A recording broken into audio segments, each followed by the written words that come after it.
Well, the new Star Trek Strange New Worlds trailer just dropped and it's nothing like the last one. Drama, danger, and Starfleet secrets. Let's break it all down, shot by shot.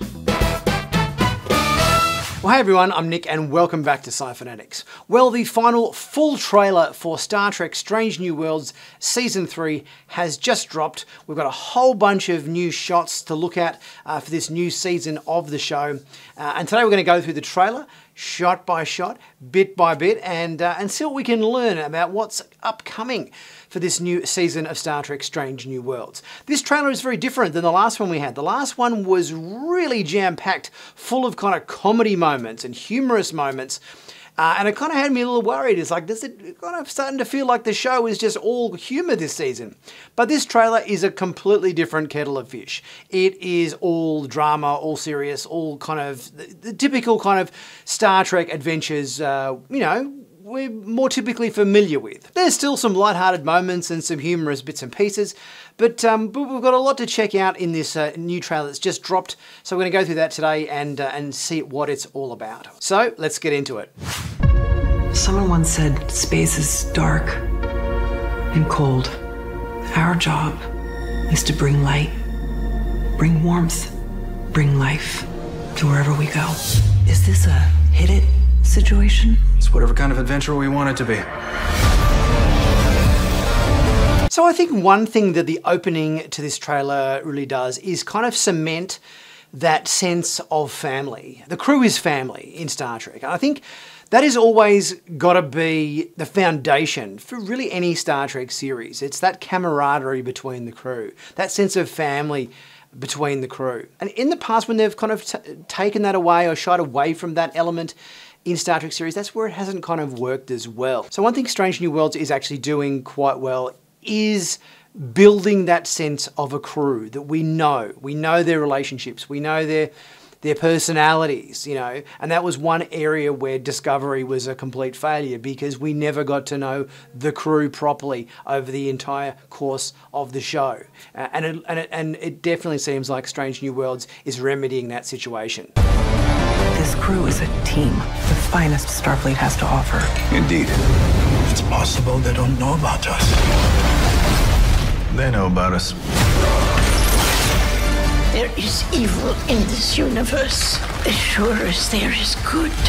We see a scene here with Mbenga and number one having a bit of a sparring session in the gym, which is unusual because normally this would be with Latta, so that's a new thing. It seems like we've got number one giving Scotty a more formal introduction to the crew and him joining the Enterprise, because we know that Scotty is a regular member of the crew, not just a guest star this season. And more to cement that kind of sense of camaraderie and family, we obviously getting some more of these dinner party nights at Pike's quarters, where everybody's around the table, drinking wine, having fun. It's that party atmosphere. Everybody's happy. So obviously the rescue for the Gorn is obviously going to go okay because we see Marie Battelle there at the dining table. So I'm guessing the rescue operation goes okay against the Gorn. So kind of a little bit of a spoiler there, I suppose. We see a Klingon ship and a minefield. And then an away mission with Pike and Mbenga. Their shuttle, I think, getting bombarded by another Klingon shuttle. So it seems like there's a bit of an away mission here. This was potentially that Klingon zombie kind of episode, which we've had hints at before. We've got a planet here with a bunch of kind of floating diamond-shaped obelisks and stuff in the air. And a very interesting kind of like a portal or gateway situation here. Now, if we look closely, we can see here a couple of phaser beams that appear to be shooting out of the sky. Now, there's another shot in this trailer which shows Federation starship with two saucer sections firing down towards a planet. So I'm guessing these two shots are related. Again, in the mess hall or the bar lounge, I'm not sure whether it's got a name on the Enterprise. There's obviously a birthday party or some sort of party atmosphere going on. So there's a lot of celebrating going, a lot of dinner parties, a lot of drinking, a lot of party atmosphere this season, it would appear. The choices you make in that chair, they are yours to make and yours to live with. We await your orders, sir. You don't trust me with your best friend? You don't trust me with your baby brother. It's madness.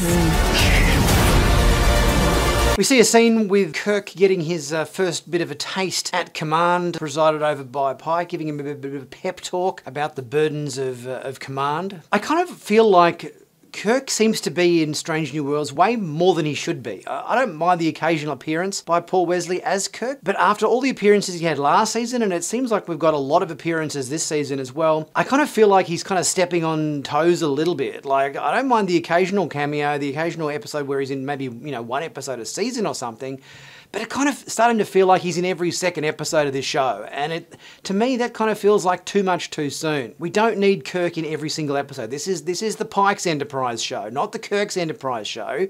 Just, you know, wait your turn, James T. You know, your turn will come. Just, you know, stop gate crashing the party too soon. And it seems like this character that we saw in the previous trailer, which was Uhura having a little bit of camaraderie with a male person at a party, turns out to be Ortegas's brother. So it'll be interesting to see if there's a little bit of a spark or a little bit of, you know, a little bit of vibing going on there between you know, little brother Ortegas and Uhura, maybe in one of the episodes here. We have to stop this invasion. Prepare all weapons. Get to the ship!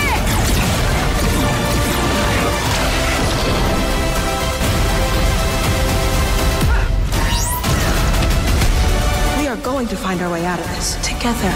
We get a bit of a glimpse at the Gorn battle and rescue operation, which obviously is going to feature in the first episode of the new season. We see an interesting looking Federation starship here, which kind of has like a double saucer section. Unless it's two starships flying in complete formation, locked in very close proximity to each other, it seems it might be a starship with two saucer sections, which is an interesting design. We see a portal or rift open up in space, and a shot of Battelle and Pike together holding hands on an away mission. We get a very interesting shot with, there's got like almost like an Inception sort of style shot where this environment is completely kind of folding in on itself or buckling into some sort of a vortex kind of thing, which is a sort of a bit of a mind-bending space. We get our first look at Dr. Corby, and Spock's not too happy with him because he punches him right in the face. Obviously Spock's succumbing to some, you know, emotion that he just can't hold back in this particular scene. It's 1 in 1,000 we get it done right or don't blow ourselves up along the way. I like those odds. We'll just turn it off before we blow up. We get a bit of a glimpse at a big kind of space battle scene, which I'm guessing is possibly part of the first episode, the Gorn episode in the season. We get an interesting shot here with Spock dancing with who appears to be Laan. I wonder whether, you know, Spock's getting some advice or something, you know, from Laan about, I don't know, he's being a bit threatened by Corby perhaps, and maybe there's, you know, some sort of request there on his behalf to Laan to teach him how to dance or something, you know, maybe to win Champel over perhaps, something like that. We get Scotty involved in a bit of a computer simulation here, which is some sort of X-flare simulation, whatever that means. Looks like they're going to traverse some sort of minefield, and they're programming it into the computer to try to work out the best way they can traverse this minefield, which probably relates to that earlier shot we saw with a minefield with a Klingon ship and everything earlier in the trailer. Give me 5. Now, down low.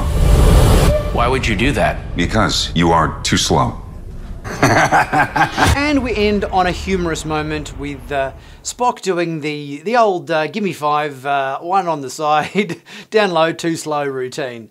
Which Patton Oswalt's Vulcan character isn't overly impressed by. So yeah, I mean, obviously nice little moment of levity there, and I think it's good that we got, you know, a little bit of an extra glimpse at this season from this perspective of this trailer where it wasn't just all comedy. So I think the first trailer we got kind of just showcased all of those weird kind of quirky moments or whatever, and it kind of had us a little bit worried that it was going to be too much tomfoolery.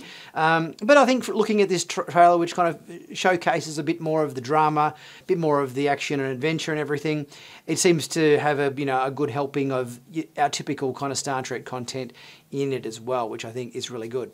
But what did you guys think of this trailer? Was there any particular shots or moments you go, oh, that really interested me. Oh, I'm really looking forward to that bit. Let me know your thoughts in the comment section and we'll get chatting about that. If you haven't subscribed to Sci-Finatics, please don't forget to do so. It really helps the channel out and helps wake up the algorithm to show people my content. So if you've been here more than once, which I'm sure a lot of people have, click on that subscribe button. And also be sure to check out my merch in the merch store. Plenty of cool t-shirts and mugs and hoodies and caps and stickers and everything. Always at very reasonable bargain prices. Pick yourself up a cool t-shirt or whatever and help support the channel at the same time.